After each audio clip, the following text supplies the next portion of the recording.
back. Today is Tuesday after the fourth Sunday of Easter. We're on page 335 of our devotion book. We're continuing to track through To Live with Christ by Bo Giertz. Today we come across a passage from Jesus' high priestly prayer, we call it. It was the prayer he offered in the Garden of Gethsemane on the night before he died. And he's praying here for his disciples, and he gives them this description that's very interesting and very pointed at our lives also. He says in John 17:11 and 16, "They are in the world, they are not of the world." Boy, what a difference one word makes, right? What a difference between the word in and of. The disciples are in the world, Jesus says, not of the world. That's a fitting description of any believer's life, of what it should be anyway, to be part of the world but not entangled into the world.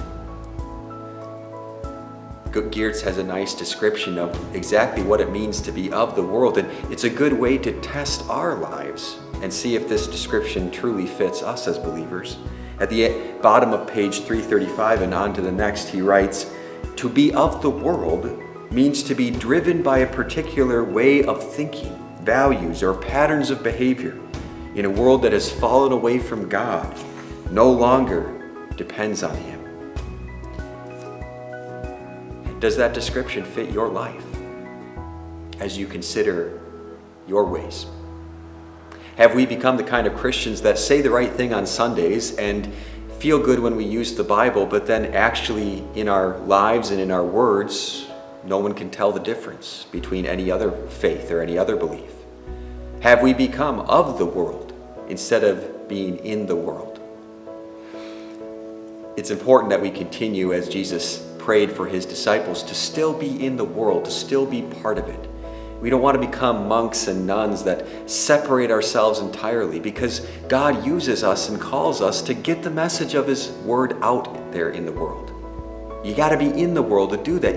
You got to be around other people to do that. But you don't have to become attached to the world.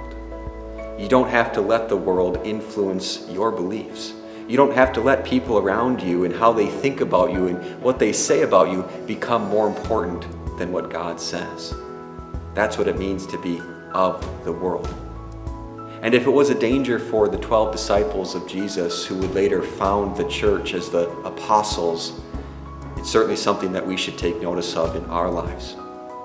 I think all too often in our day and age of fast-paced communication and Western civilization and the ability to converse so freely with not only people in our community but the world, it's so easy for us as Christians to be so concerned and worried with what other people think about us, to let that become more important in our minds than what our God says about us and what he tells us is right or wrong.